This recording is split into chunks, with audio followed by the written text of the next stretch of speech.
OK, capsule 62, Éphésiens 5, versets 3 et 4. Que l'inconduite, toute forme d'impureté ou la cupidité ne soit pas même mentionnée parmi vous, comme il convient à des saints, pas de grossièreté, pas de propos insensés, pas de bouffonnerie, cela est malséant, mais plutôt des actions de grâce. Alors, on a vu au verset 1 et 2 dans la capsule précédente un appel à suivre l'exemple de Christ qui s'est offert à Dieu comme un sacrifice de bonne odeur, c'est-à-dire en l'auto-sacrifice de soi de Christ. Ici, on a en contraste total l'exemple de ceux qui pratiquent l'auto-indulgence de soi dans la fornication physique et verbale, qui est en complète opposition avec la marche de la noblesse chrétienne, conformément au royaume, tel que ça nous a été décrit dans les versets 1 et 2. Les versets 1 et 2 parlaient du sacrifice de Christ, sacrifice de soi, comme un parfum de bonne odeur à Dieu. Donc, on doit comprendre ici que les versets 3 et 4 sont de très mauvaises odeurs. Bon, c'est ça qu'on doit conclure. C'est une odeur nauséabonde pour Dieu. C'est quelque chose qui lui pue au nez, qui monte à ses narines. Savez-vous que la parole parle des narines de Dieu dans Isaïe 65, verset 2, il est dit « J'ai tendu mes mains tous les jours vers un peuple rebelle qui marche dans une voie mauvaise, au gré de ses pensées, vers un peuple qui ne cesse de m'irriter en face, sacrifiant dans les jardins, en brûlant de l'encens sur les briques. » Là, il est en train de parler du peuple de Dieu qui pratiquait des cultes païens. Puis Dieu, au verset 5, va dire de pareilles choses, c'est une fumée dans mes narines. Ça y pue au nez. Tu sais, quand la fumée nous monte des narines, là, d'une cigarette ou d'un feu, on se détourne parce qu'on s'est étouffé avec ça. Mais Dieu, c'est ce qu'il dit. Et quand on entre dans une pièce où ça sent mauvais, que l'odeur est intenable, on sort de là au plus vite. Mais c'est la même chose pour Dieu. Est-ce que Dieu va rester au milieu de fornicateurs qui font des choses qui lui puent au nez comme ça? L'immoralité sexuelle, c'est quelque chose qui pue au nez de Dieu, peu importe l'acceptabilité ou la glorification qu'on a fait dans le monde, parce que c'est bien ça qui se passe aujourd'hui, mais Dieu haït cette immoralité, cette impureté, cette convoitise. Ici, convoitise, dans le cadre de la sexualité, veut dire c'est une convoitise de sexe, que des gens, pour se gratifier, s'auto-satisfaire, vont chercher à abuser du corps de d'autres personnes, tellement ils en veulent, tellement ils sont insatiables sexuellement parlant, qu'ils convoitent le corps des autres dans le but de s'auto-satisfaire eux-mêmes. Et ça, c'est quelque chose qui pue vraiment. Les gens qui introduisent la drogue, du viol dans les verres d'autres personnes afin de pouvoir les abuser. Ensuite, imaginez comment ça pue aux yeux de Dieu, ces genres de comportements-là. Et c'est des choses qui lui puent tellement qu'il ne veut même pas en entendre parler. Il dit qu'on ne les entend même pas mentionner parmi vous. Parce que c'est un langage qui ne convient pas non plus à des saints.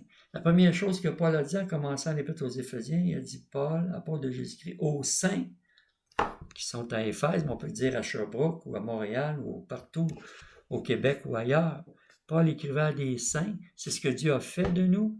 Il a dit au chapitre 4 que Dieu nous appelle à être saints, irréprochable. Au verset 4, je veux dire, du chapitre 1, tout de suite en commençant, ça ressort l'épître. Puis, dans 1 Thessaloniciens 4, verset 1 à 8, ça vaut vraiment la peine de lire ce passage-là.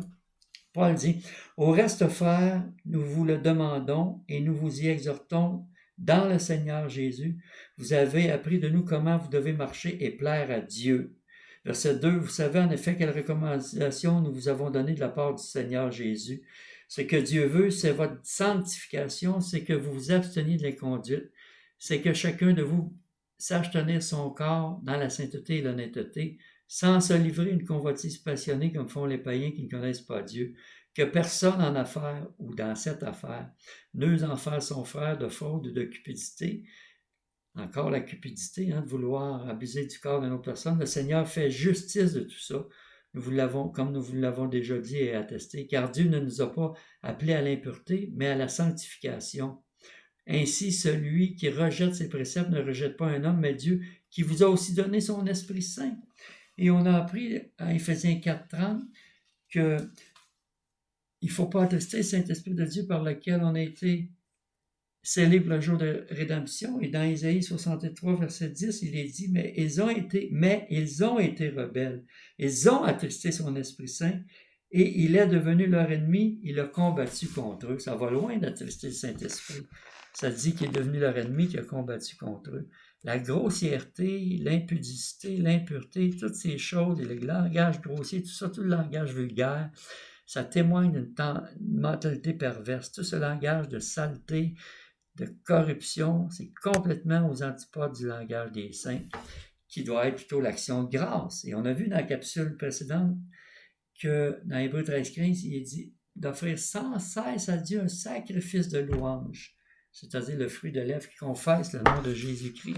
C'est l'action de grâce qui doit qualifier les saints. Il y a un grand danger à s'y refuser à l'action de grâce, parce que dans Romains 1, lorsqu'il est parlé de la colère de Dieu au chapitre 1, verset 18, quand il est dit que la colère de Dieu se révèle du ciel contre toute impiété, toute injustice des hommes qui retiennent injustement la vérité captive.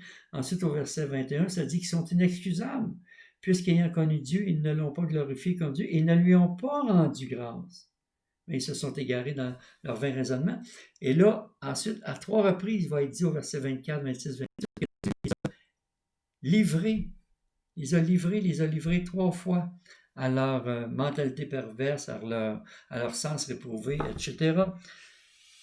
Alors, au temps de Paul, les chrétiens ne pouvaient pas traverser la rue d'une ville importante sans peut-être avoir au moins une douzaine de tentations au sexe en traversant la rue, parce que le sexe était aussi populaire, aussi vendeur qu'il l'est aujourd'hui. Même, il y avait des temples païens où les hommes pouvaient aller avoir des relations sexuelles avec des prostituées sacrées, parce que supposément, leur religion leur disait qu'en faisant l'acte sexuel, ça invitait les dieux à faire pousser le carotte puis le cocon dans le jardin. Je me demande c'est qui le cocon pour croire une affaire de même, mais c'est ce qu'ils croyaient, ils s'y pratiquaient, ils se donnaient ces justifications-là pour aller pratiquer toute leur perversion sexuelle, même dans les temples païens, au nom de leur religion. Mais pour Dieu, l'idéal biblique demeure le même, et pour nous, chrétiens, on doit être d'accord avec ça, que l'idéal biblique pour la sexualité, c'est entre un homme et une femme, confinés. On parle de confinement de ce temps-là. Ben oui, c'est un confinement à l'intérieur du cadre du mariage. Avoir des relations sexuelles avec une seule personne qui est ton mari ou ta femme, entre 2 personnes de sexe opposé, un homme, une femme, dans le cadre du mariage, et c'est pour la vie. Et c'est pas une condamnation, c'est pas une sentence. Mais c'est comme ça que le monde souvent voit cette chose-là, voit la morale chrétienne. Ça semble tellement contraire aux valeurs du monde, de la sexualité, surtout aujourd'hui, qu'on considère normal dans le monde aujourd'hui, tous ces comportements-là, qui est promu par le mouvement LGBT, lesbiennes, gays, bisexuels, transsexuels, queer, et plus encore parce qu'aujourd'hui, on remet en question l'identité sexuelle, l'identité de genre, on ne veut plus entendre parler de ça. Tu peux être les deux, tu peux être aucun. Alors, ça, c'est ce qui est de plus en plus considéré la normale dans le monde. Mais pour nous, c'est contre la normale de Dieu, prescrite par Dieu. Mais pour le monde, ils vont dire que la morale chrétienne, c'est contre nature, parce que, voyons donc, passer ta vie avec la même personne, avoir du sexe juste avec une personne pour le reste de ta vie, c'est contre nature. Puis ils n'ont pas tout à fait tort, parce que ce sont ceux qui choisissent Dieu, qui choisissent une seule personne dans le cadre du mariage entre un homme et une femme. Mais choisir Dieu comme ça, c'est contre nature, dans le sens, c'est contre la nature pécheresse, mais choisir le péché, c'est contre la nouvelle nature. Alors, on a à choisir notre camp. Dans Hébreux 10, verset 16, Dieu dit, « Voici l'alliance que je traiterai avec eux après ces jours-là, dit le Seigneur, je mettrai mes lois dans leur cœur et je les écrirai dans leur intelligence. » C'est notre nouvelle nature, c'est la preuve qu'on est né nouveau.